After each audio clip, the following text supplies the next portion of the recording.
రెండవది మమ్మల్ని వీరు ఇదివరకు చాలా విమర్శ చేసిన విషయం ఏంటంటే మీరు కేంద్ర ప్రభుత్వంతో సఖ్యతతో లేరు కాబట్టి మీరు ఎక్కువ నిధులు తెచ్చుకోలేకపోతా ఉన్నారని మమ్మల్ని విమర్శ చేశారు అధ్యక్ష.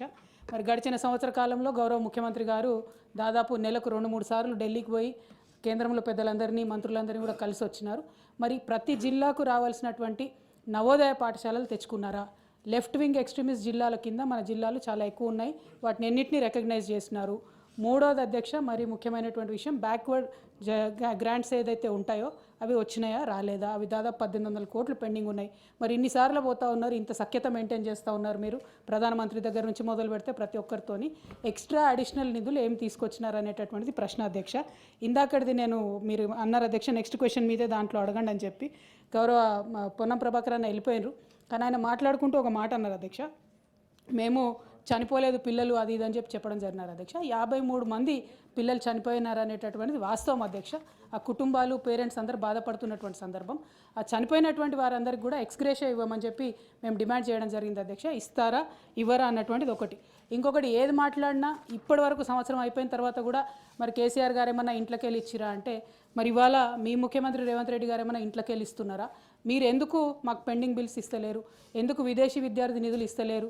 ఎందుకు ఇంతవరకు కూడా బీసీ రియంబర్స్మెంట్ కానీ ఎస్సీ ఎస్టీ రియంబర్స్మెంట్ కానీ ఇస్తలేరు అనేటటువంటి అంశాలను కూడా వారు చెప్పవలసింది కోరుతా ఉన్నా అధ్యక్ష. Thank you. ఆనరబుల్ మినిస్టర్ గౌరవ సభ్యులు రవీంద్రరావు గారు అడిగినట్లు చాలా స్పష్టంగా నేను అన్న దాంట్లో చెప్పాను. ఏదైతే క్వశ్చన్ అవర్ వారి జవాబు తర్వాత క్లోజ్. గౌరవ సభ్యులు ఈ ప్రభుత్వం ఉన్న పాత జిల్లాలను ఏ జిల్లాని కూడా రద్దు చేయాలనే ఆలోచన ఏమీ లేదు. వెరీ క్లియర్గా చెప్తున్నా. ఇక అభివృద్ధి సంక్షేమం ఆ జిల్లాలో ఏ స్థాయి నుంచి ఏ స్థాయికి ఇంక్రీజ్ అయింది, ఒకవేళ మా జిల్లా తీసేస్తే పక్కన సీతక్క జిల్లా తీస్తారా లేదా అని గౌరవ సభ్యులకి ఇటువంటి ప్రశ్నలే వారి మనసుకు రానియొద్దు. ప్రభుత్వము ఏ జిల్లాని కూడా తీసే ఉద్దేశం లేదు. సోదరిమణి కవిత గారు అడిగినట్లు గౌరవ ముఖ్యమంత్రి గారు ఎన్నిసార్లు కేంద్రం పోయారు, ఎన్ని నిధులు తీసుకొచ్చారు, సరది ఈ క్వశ్చన్కి అనుబంధం కాకపోయినా ఈ దేశంలోని రాష్ట్రమే ఈ తెలంగాణ రాష్ట్రం.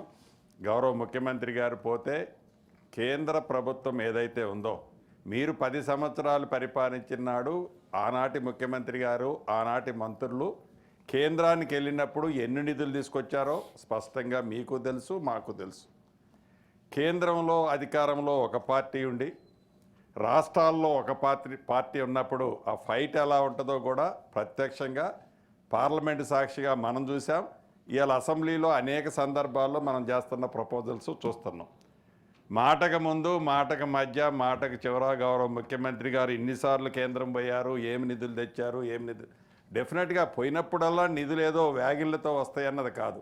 రాష్ట్ర ప్రభుత్వ పక్షాన మన పోరాటము మన ప్రపోజల్స్ ప్రాపర్గా ఉన్నాయా లేవా, ఆ ప్రాపర్గా ఉన్న వాటిలలో ఎన్ని వచ్చాయి, ఎన్ని వల్ల మనం మిస్ అవుతున్నాము, వాటిని సాధించుకునే దాంట్లో అధికార పార్టీగా మేము, ప్రతిపక్షంగా మీ కోఆపరేషన్ కూడా ఉండాలని ఈ వేదిక ద్వారా గౌరవ సభ్యురాల్ని సోదరీమణిని అడుగుతూ, ఒకటైతే నిజం, ఇది పేదోళ్ల ప్రభుత్వం, ఇందిరమ్మ ప్రభుత్వం.